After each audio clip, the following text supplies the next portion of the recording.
नमस्कार दोस्तों, स्वागत है आपका विशेष टेक एजुकेशन पर। और आज की इस वीडियो में अपन बहुत ही इंपॉर्टेंट टॉपिक के बारे में बात करने वाले हैं, जिसके बारे में अधिकतर अकाउंटेंट या फिर टैली यूजर्स को पता ही नहीं होता कि इसका मतलब क्या होता है। और ये टॉपिक का नाम है GSTR 1, GSTR 2 और GSTR 3B। यानी कि इस वीडियो में अपन इन तीनों के मीनिंग समझेंगे, प्लस साथ के साथ इसमें अपन एग्जाम्पल की मदद से भी इसको अपन अच्छे तरीके से समझेंगे। ठीक है, तो सबसे पहले अपन बात करेंगे गुड्स एंड सर्विस टैक्स के बारे में। यानी कि यहाँ पे मैं एकदम जीरो से स्टार्ट करा रहा हूं कि अपना गुड्स एंड सर्विस टैक्स होता क्या है और इसके कितने टाइप्स होते हैं। तो सबसे पहले जीएसटी का फुल फॉर्म होता है गुड्स एंड सर्विस टैक्स, यानी कि ऐसा टैक्स जो कि गुड्स पे भी लगे और सर्विसेज पे भी लगे। ये एक इनडायरेक्ट टैक्स है जो कि गुड्स और सर्विस की सप्लाई पर लगता है, जो कि गवर्नमेंट चार्ज करती है। अब ये जो अपना जीएसटी होता है, ये तीन प्रकार के होते हैं: सीजीएसटी, एसजीएसटी और आईजीएसटी। अब सीजीएसटी का मतलब क्या होता है? Central goods and service tax. और एसजीएसटी का होता है state goods and service tax. और आईजीएसटी का मतलब होता है integrated goods and service tax. अब सीजीएसटी और एसजीएसटी का मतलब क्या होता है? जब भी अगर आपका कोई सा भी प्रोडक्ट या फिर कोई सा भी गुड्स या फिर सर्विस अगर आप एक ही स्टेट के अंदर खरीदते या फिर बेचते हो, तो उस टाइम पे आपके दो जीएसटी चार्ज होते हैं, सीजीएसटी और एसजीएसटी। बट अगर जब आप एक स्टेट से दूसरी स्टेट माल खरीदते बेचते हो, तो उस टाइम पे चार्ज होता है अपना सिर्फ आईजीएसटी।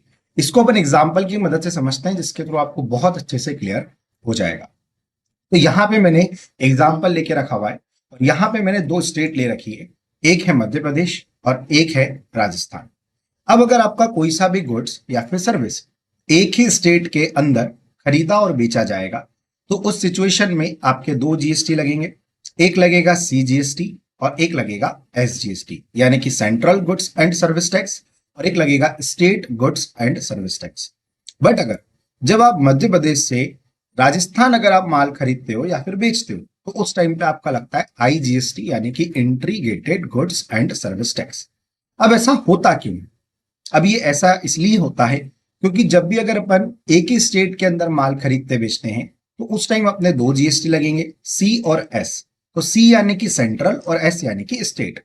तो जो सी जीएसटी का पैसा होता है वो जाता है सेंट्रल गवर्नमेंट के पास, और एस जीएसटी का पैसा स्टेट गवर्नमेंट के पास। बट अगर जब एक स्टेट से दूसरी स्टेट माल खरीदा बेचा होता है, तो उस सिचुएशन में लगता है अपने पास सिर्फ आईजीएसटी। अब ये जो पैसा होता है ये जाता है सेंट्रल गवर्नमेंट के पास, यानी कि सेंट्रल गवर्नमेंट के पास, यानी जो केंद्र सरकार होती है उसके पास दो जीएसटी जाते हैं, एक आईजीएसटी और एक सीजीएसटी।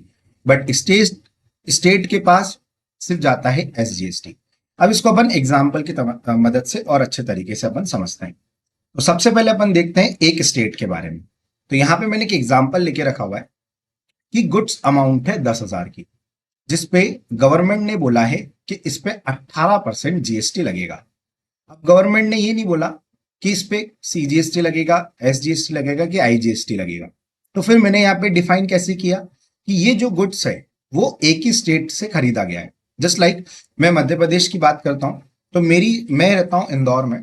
तो मैंने अगर इंदौर में ही माल परचेज किया, या फिर मैंने इंदौर से जबलपुर किया, जबलपुर से भोपाल किया, तो ये एक स्टेट के अंदर आता है।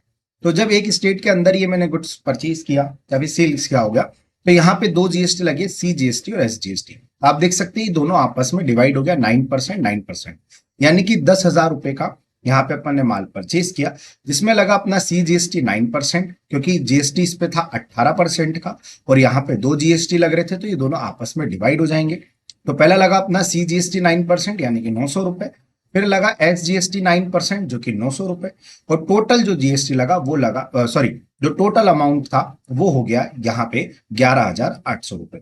तो इस तरीके से सीजीएसटी और एसजीएसटी को कैलकुलेट किया जाता है। बट अगर जब मैं बात करूं, जब एक स्टेट से दूसरी स्टेट माल खरीदा बेचा होता है, तो आईजीएसटी का कैलकुलेशन किस प्रकार से किया जाता है? तो आईजीएसटी का कैलकुलेशन किया जाता है इस प्रकार से, यानी कि ये जो गुड्स है वो मैंने एक अदर स्टेट से परचेज या फिर सेल करी है, तो यहाँ पे आ रही है 10,000 रुपए। इसमें एकमात्र आईजीएसटी लगेगा, जो कि अपना लगेगा 18%, टोटल 1,800 रुपए जीएसटी लगा। और टोटल इसकी भी वैल्यू हुई है 11,800 रुपये। तो इस तरीके से जो जीएसटी है वो पुट किया जाता है। आई होप आपको ये वीडियो समझ में आ रही होगी। अब अपन बात करते हैं जीएसटी रिपोर्ट के बारे में, जो कि अपनी है GSTR 1, GSTR 2 और GSTR 3B। तो सबसे पहले अपन बात करते हैं GSTR 1 के बारे में। यहां पे लिखा हुआ है कि GSTR 1 एक रिपोर्ट होती है जिसमें बिजनेस अपनी सेल्स डिटेल्स गवर्नमेंट को बताता है। यानी कि जो भी एक शॉप वाला है या फिर एक दुकानदार है या फिर एक फैक्ट्री है, वो जितना भी माल सेल करेगी, जितना भी गुड्स वो सेल करेगी, तो उसकी जितनी भी डिटेल्स होगी वो बनेगी GSTR 1 के अंदर। ठीक है। फिर अपन बात करते हैं GSTR 2 की।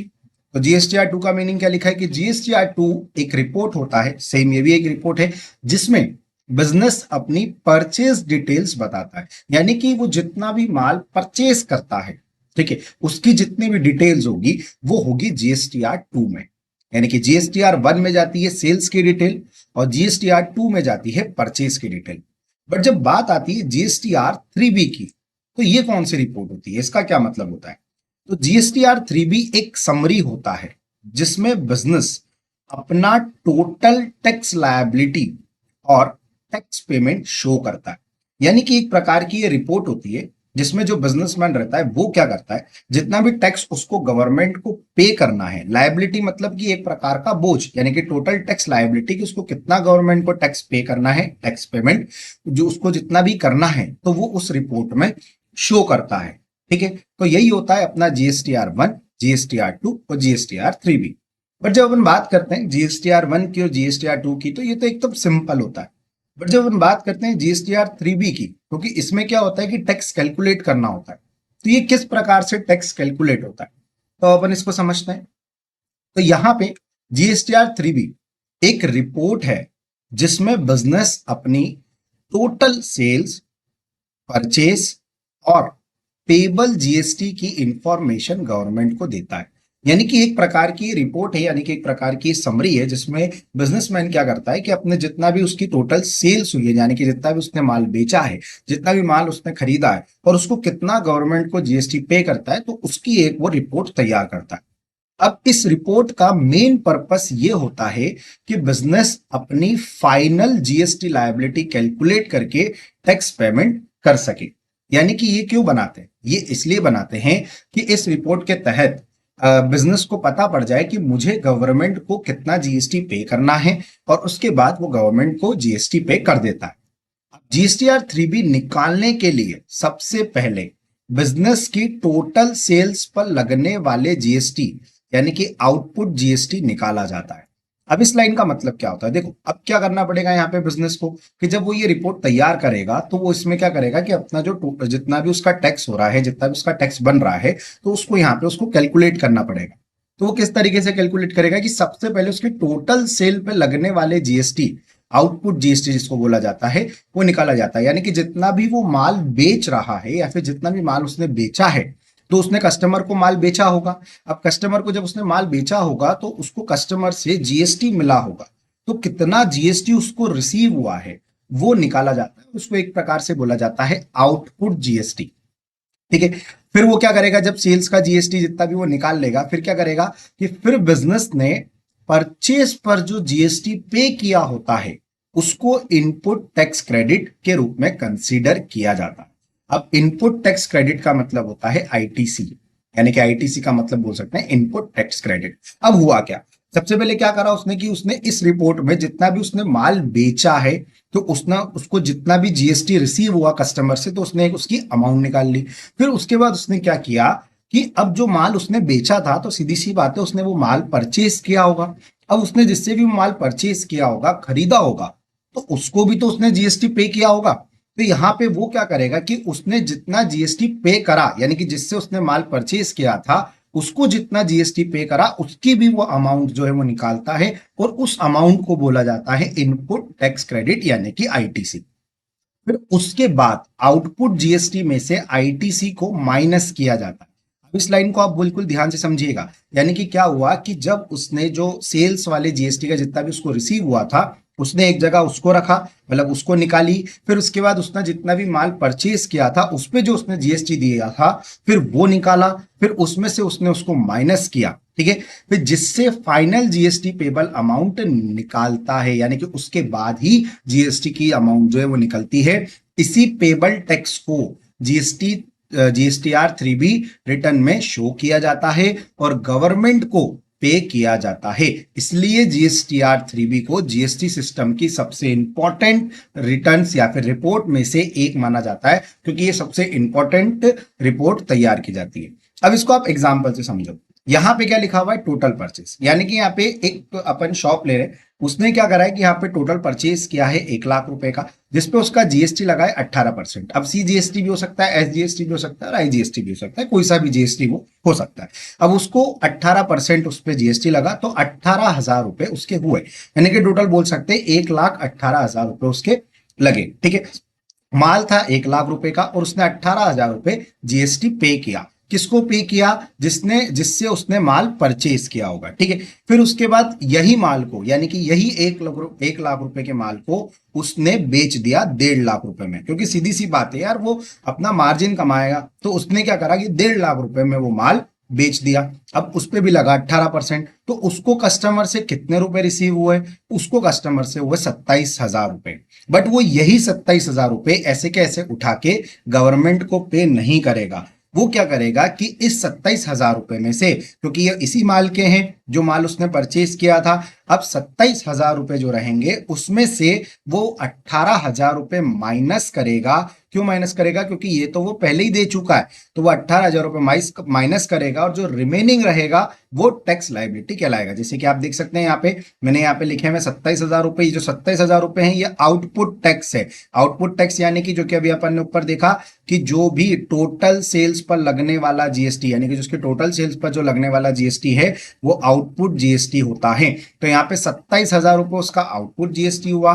फिर उसके बाद भी जीएसटी पे किया होता है उसको, यानी कि बिजनेस ने परचेस पर जो जीएसटी पे किया होता है, तो बिजनेस ने परचेस पर जीएसटी कौन सा कितना पे करा था, 18,000 रुपए पे किया था, तो ये आईटीसी आ गया, यानी कि इनपुट टैक्स क्रेडिट अपना 18,000 रुपए आ गया। वो जब 27,000 में से 18,000 रुपए माइनस हुए तो उसका टैक्स लायबिलिटी बना 9,000 रुपीज। तो इस तरीके से जो अपना जीएसटी कैलकुलेट किया जाता है और इसी रिपोर्ट यानी कि जीएसटीआर 3B रिपोर्ट में ही यही चीज कंसिडर रहती है। अब इसका अपन एक एग्जांपल और देखते हैं, ठीक है। तो यहां पे एग्जांपल है मेरे पास कि यहां पे आप देखोगे गुड्स अमाउंट है, जिसमें यहाँ पे परचेस है 10 लाख रुपए का और यहाँ पे सेल्स हैं 7 लाख रुपए की। अब आप मेरी बात समझेगा, इसके पहले वाले एग्जाम्पल में क्या हुआ, इसके पहले वाले एग्जाम्पल में ये था कि आप एक बार अगर वीडियो को थोड़ा पीछे करके देखोगे तो वहां पे ये था कि अपन ने 1 लाख रुपए का माल परचेज किया था और उसको अपन ने 1.5 लाख रुपए में बेचा था, यानी कि उसमें अपन ने 50,000 रुपए का प्रॉफिट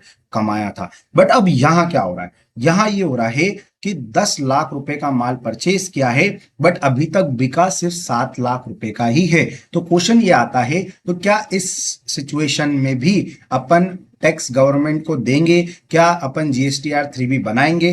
तो हाँ, अपन जीएसटीआर 3B बनाएंगे। अब वो कैसे बनाएंगे वो अभी मैं आपको इस एग्जांपल में समझाता हूं, ठीक है। तो अब आप देखोगे हुआ क्या, यहां पे अपन ने 10 लाख रुपए का माल परचेज करा जिसपे सी जीएसटी लगा, एस जीएसटी लगा, यानी कि दोनों 9% लगा, यानी कि टोटल 18% जीएसटी लगा।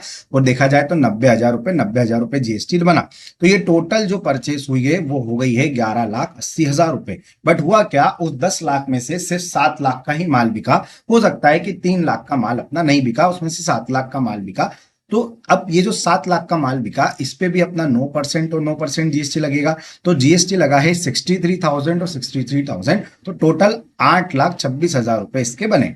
अब बात ये आती है कि ये जो व्यक्ति है वो गवर्नमेंट को कितना जीएसटी पे करेगा। तो यहाँ पे अपन देखते हैं, यहाँ पे मैंने किसकी रिपोर्ट तैयार कर रखी हुई है। तो यहाँ पे अपन देखेंगे जो टैक्सेबल अमाउंट है दोनों की, वो आ रही है 7,000 रुपए और 10 लाख रुपए, 7 लाख रुपए और 10 लाख रुपए। अब 7 लाख रुपए जो कि अपना आउटपुट टैक्स हो जाएगा, क्योंकि ये अपना आउटपुट टैक्स में आएगा, क्योंकि जो सेल्स होता है वो आउटपुट टैक्स में, जैसे कि मैंने अभी आपको बताया। और आईटीसी यानी कि अपना ये जाएगा परचेस में, ठीक है। तो अब हुआ क्या, अब आउटपुट टैक्स कितना हुआ 63,000 और 63,000 यानी कि CGST और SGST। तो टोटल GST कितना बना? 1,26,000 रुपए का। फिर अपन बात करें ITC की, यानी कि जब उसने माल परचेज किया था तो उसने टोटल कितना GST पे कर दिया सामने वाले को? 1,80,000 रुपए। बट जब उसने माल बेचा तो उसको तो सिर्फ 1,26,000 रुपए ही कस्टमर से रिसीव हुए अभी तक, क्योंकि अभी तक थोड़ा सा माल जो है वो तो अभी उसके पास ही रखा हुआ है। तो फिर क्या होगा? फिर 1,26,000 में से 1,80,000 रुपए माइनस होंगे, तो फिर क्या होगा? ये तो अमाउंट माइनस में आएगी, तो माइनस आ गया 54,000 रुपए। तो अब ये 54,000 रुपए जो है यहाँ पे ये माइनस में दर्शाएंगे कि भैया अभी हमको ये पे नहीं करना है। ठीक है, तो इस तरीके से GSTR 3B बनाया जाता है। तो आई होप आपको ये वीडियो अच्छी लगी हो। अगर आपको ये वीडियो अच्छी लगती तो प्लीज आप इस वीडियो को लाइक करें और मेरे यूट्यूब चैनल को सब्सक्राइब करना ना भूलें, क्योंकि इस प्रकार के ट्यूटोरियल मैं मेरे चैनल पर अपलोड करता रहता हूं। तो मैं मिलता हूं आपसे मेरी नेक्स्ट वीडियो में, तब तक के लिए जय हिंद, जय भारत।